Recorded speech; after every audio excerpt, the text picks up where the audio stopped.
Hello guys, तो आज हम इस वीडियो में क्लास 6 की हिस्ट्री का chapter number 11 India from 600 BC to 400 BC के लास्ट टॉपिक को आज हम कवर करेंगे। और ये पार्ट 4 वीडियो है। और इस वीडियो में हम लोग जैनिज़्म को पढ़ेंगे, जैन धर्म के बारे में पढ़ेंगे। और ये लास्ट टॉपिक है। तो चलिए इस वीडियो को अब हम स्टार्ट करते हैं। तो सबसे पहले हम जैनिज़्म के बारे में पढ़ते हैं। तो फाउंडर एंड फर्स्ट तीर्थंकर ऑफ जैनिज़्म व ऋषभ देवा।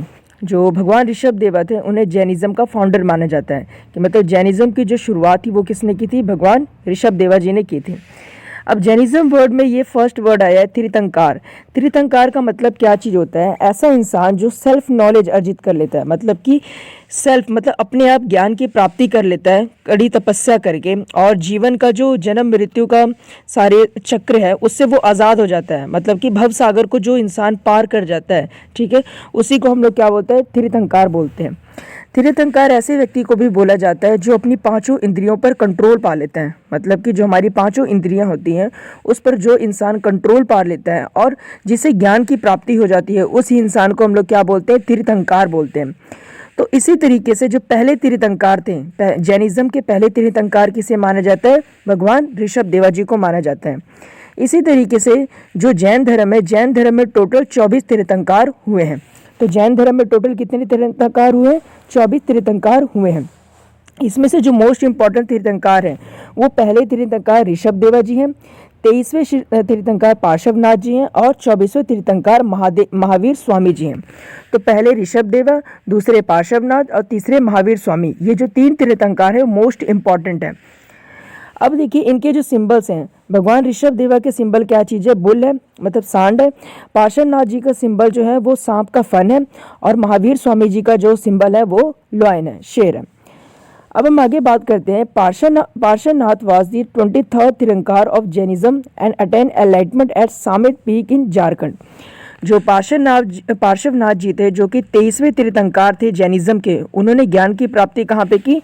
सामित पीक पर, मतलब सामित की पहाड़ियों पर उन्होंने ज्ञान की प्राप्ति की, जो कि कहाँ है आज के समय में? आज के समय में ये झारखंड में है। अब देखिए यहाँ पे क्या बोल रहा है? आफ्टर अटेनिंग नॉलेज, ज्ञान की प्राप्ति के बाद ही told 4 knowledge where did the चातुर्यान रिलीजन गो। अब क्या चीज़ हुआ? जो पार्श्वनाथ जी थे, पार्श्वनाथ जी ने ज्ञान की प्राप्ति के बाद 4 रूल्स बताए थे जिसे चतुर्यान रिलीजन कहा जाता है, जिसे चतुर्यान रिलीजन कहा जाता है। उन्होंने पहला रूल बताया था कि नॉन वायलेंस मतलब अहिंसा। दूसरा रूल उन्होंने बताया था ऑलवेज टेलिंग द ट्रूथ। उसके बाद डोंट स्टील। उसके बाद नॉट पोजेसिंग प्रॉपर्टी। अब इसके बारे में 1 बाय 1 पढ़ते हैं। नॉन वायलेंस का मतलब होता है अहिंसा। मतलब उन्होंने बोला था किसी भी प्राणी, किसी भी जीव, यानी छोटे से छोटे जीव को भी किसी तरीके का कष्ट नहीं देना, ठीक है, यानी किसी भी तरह का हिंसा ना करना, इस चीज़ को उन्होंने बोला था। दूसरी चीज़ उन्होंने बोली थी कि हमेशा सच बोलना, कभी भी झूठ नहीं बोलना। तीसरी चीज़ उन्होंने बोली थी कि कभी भी चोरी नहीं करना। और चौथी चीज़ उन्होंने बोली थी कि किसी की भी प्रॉपर्टी को अर्जित नहीं करना, मतलब कि धन को संग्रह मत करो। उन्होंने बोला कि अगर धन आपके पास आएगा, प्रॉपर्टी आपके पास आएगी, तो लोभ, लालच और जितनी भी दुनिया भर की जितनी भी बुराइयां हैं वो भी आपके साथ में आएंगी। इसलिए उन्होंने प्रॉपर्टी को भी क्या बोला? प्रॉपर्टी को भी उन्होंने बोला कि इसका संग्रह मत करो।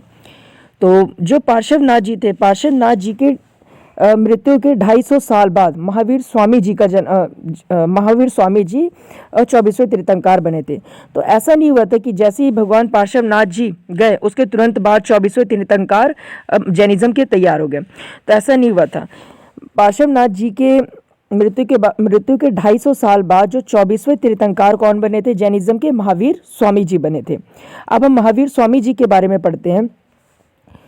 तो the 24th and the last tirthankara of Jainism is Mahavir Swami who is considered the real founder of the Jainism. जो 24वें और आखिरी तीर्थंकर जैनिज्म के थे वो कौन थे? महावीर स्वामी जी थे, और इन्हें रियल फाउंडर माना जाता है। देखो ऐसे तो रियल फाउंडर किसे माना जाता है? रियल फाउंडर पहले तीर्थंकर को ऋषभ देवा जी को माना जाता है। मगर जैन धर्म का रियल में जो प्रोग्रेस हुआ था, जैन धर्म जो फैला था पूरी तरीके से, जैन धर्म का जो विकास हुआ था वो महावीर स्वामी जी के समय में हुआ था। इसलिए रियल फाउंडर किसे माना जाता है? वो महावीर स्वामी जी को माना जाता है। अब महावीर स्वामी जी का जो जन्म था वो कुंडग्राम में हुआ था, जो कि आज के जो वैशाली में था। 540 बीसी में इनका जन्म हुआ था। 540 बीसी में कुंडग्राम वैशाली में इनका जन्म हुआ था। इनके जो फादर थे वो सिद्धार्थ थे। अब जो महात्मा बुद्ध जी थे उनका बचपन का नाम सिद्धार्थ था, इसमें कंफ्यूज होने की ज़रूरत नहीं है। और जो महावीर स्वामी जी थे इनके फादर का नाम सिद्धार्थ था, इनकी मदर का नाम त्रिशाला था। इनके ब्रदर जो थे वो थे नंदीवर्धन, इनकी वाइफ यशोदा थी, इनके डॉटर जो थी वो प्रियदर्शनी थी, और इनका सन इन लॉ, इनका यानी दामाद जो था, इनके डॉटर का जो हस्बैंड था इनका दामाद, उसका नाम था जमाली। ठीक है। Mahavir Swami father was the king of the गायत्रिक डायनेस्टी ऑफ कुंडग्राम। जो महावीर स्वामी जी के फादर थे वो किंग थे, राजा थे। कहाँ की डायनेस्टी के? गायत्रिक डायनेस्टी, जो कि कुंडग्राम में था, वहाँ के वो राजा थे। Vardhaman was the childhood name of Mahavir Swami. जो महावीर स्वामी जी का जो बचपन का नाम था वो थे वर्धमान था, उनके बचपन का नाम वर्धमान था, उसी से उनका नाम पड़ा था वर्धमान महावीर स्वामी। अब इनकी हम स्पिरिचुअल लाइफ यानी इनके जो भी धार्मिक जीवन था उसके बारे में हम पढ़ते हैं। Mahavir Swami left his parents at the age of 30 after taking permission from his elder brother Nandivardhan after the death of Mahavir Swami जी's फादर। अब देखिए क्या हुआ, महावीर स्वामी जी की फादर की मृत्यु के बाद, जब महावीर स्वामी जी के फादर की मृत्यु हो गई तो उस समय इनकी एज 30 थी। अब 30 साल की एज में इन्होंने क्या किया, अपने बड़े भाई नंदीवर्धन से परमिशन लेके इन्होंने घर को त्याग दिया, घर को छोड़ दिया। After 12 years of hard Pinak, Mahavir Swamiji got knowledge while doing Pinak under the salt tree on the bank of the river रिजुपालिका। अब क्या चीज़ हुआ, इन्होंने 12 सालों तक बहुत ही कड़ी तपस्या की। ठीक है, 12 सालों तक काफ़ी कड़ी तपस्या करने के बाद इन्हें क्या हुआ, ज्ञान की प्राप्ति हुई। ज्ञान की प्राप्ति कहाँ पे हुई? साल ट्री के नीचे, मतलब साल के वृक्ष के नीचे। और नदी कौन सी थी? रिजुपालिका नदी के किनारे साल ट्री था, उसके नीचे इन्हें ज्ञान की प्राप्ति हुई थी। और जब जो इन्हें ज्ञान की प्राप्ति हुई थी उसी को हम लोग क्या बोलते हैं? कैवल्य बोलते हैं। क्या चीज़ बोलते हैं? कैवल्य बोलते हैं। अब महावीर जो स्वामी जी थे, महावीर स्वामी जी को क्या बोला जाता था? उसके बाद ज्ञान की प्राप्ति के बाद इन्हें अरहत बोला जाता था। अरहत का मतलब होता है पवित्र। ठीक है, इन्हें पवित्र बोला जाता था। उसके बाद इन्हें नीर ग्रंथ बोला जाता था। नीर ग्रंथ का मतलब होता है अनबाउंडेड, जो हर तरह के बंधनों से मुक्त हो चुका हो, उसे नीर ग्रंथ बोला जाता था। उसके बाद इन्हें जिन कहा जाता था। जिन का अर्थ होता है विनर। जिन शब्द से ही क्या आया था? जैन धर्म आया था। ठीक है, जिन यानी विनर, जो अपनी पांचों इंद्रियों पर काबू पा लेता है, पांचों इंद्रियों को जीत लेता है, उसे जिन कहा जाता है। तो जिन वर्ड से ही क्या चीज़ आया था? जैन आया था, और वहीं से जैन धर्म की शुरुआत हुई थी। ठीक है, उसके बाद महावीर स्वामी जी ने अपना जो पहला सरमन था, पहला उपदेश था, वो कौन सी भाषा में दिया था? प्राकृतिक भाषा में दिया था, प्राकृत भाषा में दिया था। He gave the first sermon in Rajgir and the last sermon in Pawapuri. इन्होंने पहला जो उपदेश था वो राजगीर में दिया था, और अपना जो अंतिम उपदेश था वो पावापुरी में दिया था। Mahavir Swami first monk became his son in law Jamali. अब महावीर स्वामी का जो पहला शिष्य बना था, पहला शिष्य कौन बना था? इन्हीं का दामाद जमाली इनका पहला शिष्य बना था। अब जो महावीर स्वामी जी थे उन्होंने 5 रूल्स बताए हैं नॉलेज को अटेन करने के लिए, ज्ञान की प्राप्ति के लिए। इन्होंने 5 रूल्स बताए हैं, जिसे हम लोग पंचायन धम्मा भी बोलते हैं। क्या बोलते हैं? पंचायन धम्मा। अब वो 5 रूल क्या क्या चीज़ें हैं? पहली चीज़ इन्होंने बोली थी नॉन वायलेंस, मतलब कि हिंसा ना करना। इन्होंने बोला छोटे से छोटे जीव को, यानी चींटी तक को भी, जब हम लोग पानी भी पीते हैं तो पानी में भी छोटे से भी छोटा जो जीव हो उसको भी नुकसान नहीं पहुंचाना चाहिए। ठीक है, तो पहली चीज़ इस चीज़ पर जो जैन धर्म था इसने बहुत ही ज़्यादा फोकस किया। ठीक है, तो जैन धर्म में ये चर्चा की गई है कि छोटे से छोटे जीव को भी नुकसान नहीं पहुँचाना है। इसी वजह से आप लोग देखेंगे कि जो जैन धर्म है, आज जो किसान वगैरह इस धर्म को नहीं अपनाते, क्योंकि जो हल वगैरह चलाते हैं, अपने खेत वगैरह में हल वगैरह चलाते हैं, तो कई सारे जीवों की डेथ हो जाती है। तो आप देखेंगे जो जैन धर्म था बहुत ज़्यादा कौन फॉलो करते हैं? ट्रेडर्स वगैरह फॉलो करते हैं, मतलब व्यापारी वगैरह फॉलो करते हैं, क्योंकि उनका ऐसा काम होता नहीं है। इसी वजह से आज के समय में भी आप देखेंगे तो बड़े बड़े उद्योगपति, बहुत सारे जो व्यापारी लोग हैं, बिजनेसमैन लोग हैं, वो लोग जैन धर्म से बिलोंग करते हैं। ठीक है, तो दूसरी चीज़ जैन धर्म क्या बोलते हैं, महावीर स्वामी जी क्या बोलते हैं कि हमेशा सच बोलो। उन्होंने बोला था कि झूठ कभी नहीं बोलना, हमेशा सच बोलना। तीसरी चीज़ इन्होंने बोला कि चोरी नहीं करना। चौथी चीज़ भी इन्होंने सेम वही की कि प्रॉपर्टी मत पोजेस करो, मतलब कि संपत्ति का संग्रह मत करो। और पांचवी चीज इन्होंने एक चीज और ऐड करी, सेलिबेसी। सेलिबेसी का मतलब ब्रह्मचर्या का पालन करो। ब्रह्मचर्या में इन्होंने बोला था कि बिल्कुल सादा जीवन व्यतीत करो, बिल्कुल सादे कपड़े पहनो, ठीक है।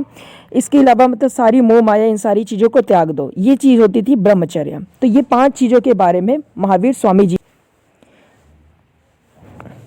इसके अलावा महावीर स्वामी जी ने त्रिरत्न दिए। ये त्रिरत्न क्या चीज़ थे? पहले चीज़ राइट टू फिलॉसफी, यानी कि जैन धर्म के जो भी रूल्स एंड रेगुलेशन है उसको प्रॉपर वे से आप फॉलो करो। दूसरी चीज़ इन्होंने बोली राइट नॉलेज, यानी जैन धर्म के बारे में आपको प्रॉपर नॉलेज होनी चाहिए। तीसरी चीज़ इन्होंने बोली राइट कंडक्ट, यानी कि आपका जीवन, आपका आचरण बहुत ही अच्छा होना चाहिए। तो त्रिरत्न कौन कौन से थे? पहली राइट फिलॉसफी, आपको जैन धर्म के बारे में सारी चीज़ों को फॉलो करना है जितनी भी उसके अंदर शिक्षाएं हैं। दूसरी चीज़ राइट नॉलेज, यानी कि जैन धर्म के बारे में आपको प्रॉपर नॉलेज होनी चाहिए। तीसरी राइट कंडक्ट, यानी आपका आचरण, आपका जीवन, आपका ज़िंदगी जीने का तरीका बहुत ही अच्छा होना चाहिए। इसके बाद महावीर स्वामी जी ने क्या कहा था? Jainism does not believe in God but believe in the soul. Jain धर्म जो है वो भगवान पे भरोसा नहीं करते हैं मगर आत्मा पे भरोसा करते हैं। इसके अलावा महावीर स्वामी जी आइडल वर्शिप को, यानी मूर्ति पूजा का भी खंडन करते हैं। वो मूर्ति पूजा में विश्वास नहीं करते हैं। और इसके अलावा जो भी रिचुअल्स होते हैं, जो भी हम लोग कर्म कांड वगैरह करते हैं, हवन वगैरह करते हैं, यज्ञ वगैरह करते हैं, इन सारी चीज़ों पर भी विश्वास नहीं करते हैं। महावीर स्वामी जी जो है वो रीबर्थ पे विश्वास करते हैं, मतलब जैन धर्म रीबर्थ पे विश्वास करते हैं कि यानी कि पुनर्जन्म होता है। और ये सारा जो पुनर्जन्म होता है आपके कर्मों पे डिपेंड करता है, ठीक है, कि आपके जैसे कर्म होंगे उसी के हिसाब से आपको फल मिलेगा। इस चीज़ पे जो जैन धर्म है बहुत ज़्यादा फॉलो करते हैं।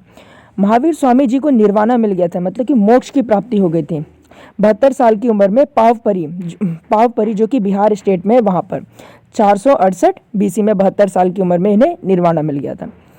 अब महावीर स्वामी जी के 2 फॉलोवर्स हैं। महावीर स्वामी जी के 2 फॉलोवर्स हुए। वो कौन फॉलोवर्स थे? पहले स्थूल भद्र माने जाते हैं और दूसरे भद्रबाहु को माने जाते हैं। स्थूल भद्र जो कि कहलाते हैं श्वेतांबर और भद्रबाहु जो कि कहलाते हैं दिगंबर। श्वेतांबर उन्हें बोलते हैं जो कि वाइट रंग के कपड़े पहनते हैं, और दिगंबर वो बोलते हैं जो लिविंग नेक्ड रहते हैं, मतलब कि जो नग्न अवस्था में रहते हैं। तो मौर्य पीरियड के दौरान क्या चीज़ हुआ कि नॉर्थ इंडिया में बहुत बड़ी फैमाइन आ गई, जिसकी वजह से क्या चीज़ हुआ, जो स्थूल भद्र थे, जो भद्रबाहु थे, वो क्या हुआ, नॉर्थ इंडिया को छोड़ के साउथ इंडिया में चले गए, ठीक है। और जबकि जो स्थूल भद्र थे वो नॉर्थ इंडिया में ही रह गए। अब भद्रबाहु के साथ क्या हुआ, क्योंकि जो उस समय मौर्यन पीरियड में चंद्रगुप्त मौर्य थे, वो भी क्या हुआ, जैनिज्म को फॉलो करते थे। इसी वजह से वो भी नॉर्थ इंडिया को छोड़कर साउथ इंडिया में चले गए, ठीक है। अब क्या हुआ, उसके बाद चंद्रगुप्त मौर्य जी ने संलेखना विधि से अपने प्राण त्याग दिए। कहाँ पर? कर्नाटका में। अब क्या हुआ, संलेखना विधि क्या चीज़ होती है? संलेखना विधि एक ऐसी विधि होती है जिसमें कोई भी इंसान जब अपने मृत्यु के निकट होता है तो अपनी सारी खाना पीना छोड़ देता है, मतलब सारे कामों को वो छोड़ देता है और अपनी मृत्यु के लिए कड़ी तपस्या करता है। खाना पीना, पानी वगैरह सब कुछ वो छोड़ देता है और अपनी मृत्यु को प्राप्त हो जाता है। तो इस विधि को हम लोग क्या बोलते हैं? संलेखना विधि कहते हैं। अब क्या चीज़ हुआ, क्योंकि भद्रबाहु लोग नॉर्थ इंडिया को छोड़ के साउथ इंडिया आ गए थे, ठीक है। तब इन्होंने क्या देखा, जब ये वापस से नॉर्थ इंडिया में गए, भद्रबाहु जब वापस से नॉर्थ इंडिया में गए तो उन्होंने वहाँ पे क्या देखा, जो स्थूल भद्र के लोग हैं उन्होंने क्या किया, जितनी भी जैन धर्म की जो भी शिक्षाएं वगैरह थी उस चीज़ को चेंज कर दिया है। ये लोग कपड़े पहनने लग गए थे, ठीक है, और इनकी जो रूल्स एंड रेगुलेशन है जैन धर्म की उस चीज़ को चेंज कर दिया है। जबकि भद्रबाहु क्या बोलते थे, वो बोलते थे जैन धर्म की जो भी शिक्षा है उस चीज़ को प्रॉपर वे से फॉलो करेंगे। जैन धर्म में क्या आ गया कि सारी संसारिक चीज़ों को छोड़ दो, यहाँ तक कि कपड़े भी छोड़ दो। मगर स्थूल भद्र ने क्या किया, वो लोग कपड़े वगैरह पहनने लग गए, जिसकी वजह से क्या चीज़ हुआ, भद्रबाहु और स्थूल भद्र में इस चीज़ को लेकर आज भी मतलब कि कॉन्फ्लिक्ट चलता रहता है। तो ये 2 लोग थे। स्थूल भद्र कौन थे, जो कि वाइट कपड़े पहनते थे और इन्हें श्वेतांबर कहा जाता है। भद्रबाहु कौन थे, जो कि नग्न रहते हैं, जिन्हें दिगंबर कहा जाता है, ठीक है। तो अब हम बात करते हैं कि जैन धर्म के समय में जो प्रमुख राजा हुआ करते थे उस समय के, वो कौन थे? उदयन थे, वंद राजा थे, चंद्रगुप्त मौर्य थे, कलिंग किंग खारेवेला थे, राष्ट्रकूटा किंग अमोघ वर्षा थे और चंदेला रूलर थे, ठीक है। अब हम श्वेतांबर और दिगंबर में थोड़ा सा अंतर समझ लेते हैं, क्या चीज़ होते हैं। श्वेतांबर देखिए क्या होते हैं, ऐसा माना जाता है श्वेतांबर को स्थूल भद्र ने शुरुआत की थी। श्वेतांबर की शुरुआत स्थूल भद्र ने की थी, जबकि दिगंबर की शुरुआत किसने की थी? भद्रबाहु ने की थी। श्वेतांबर वाइट कपड़े पहनते हैं जबकि दिगंबर नग्न रहते हैं। अब श्वेतांबर कहते थे कि वुमेन को जो मोक्ष की प्राप्ति हो सकती है, ठीक है, मोक्ष की प्राप्ति हो सकती है, मगर दिगंबर कहते थे कि महिलाओं को मोक्ष की प्राप्ति नहीं हो सकती। इन लोगों को क्या होगा, पहले पुरुष का जन्म लेना पड़ेगा, जब ये अच्छे कर्म करेंगी तो अगला जन्म इनका पुरुष का होगा, और पुरुष की जन्म में ये जब अच्छे कार्य करेंगी तो इनको मोक्ष की प्राप्ति होगी। यानी इन्होंने कहा था कि स्त्रियों को मोक्ष की प्राप्ति नहीं हो सकती, केवल पुरुषों को हो सकती है।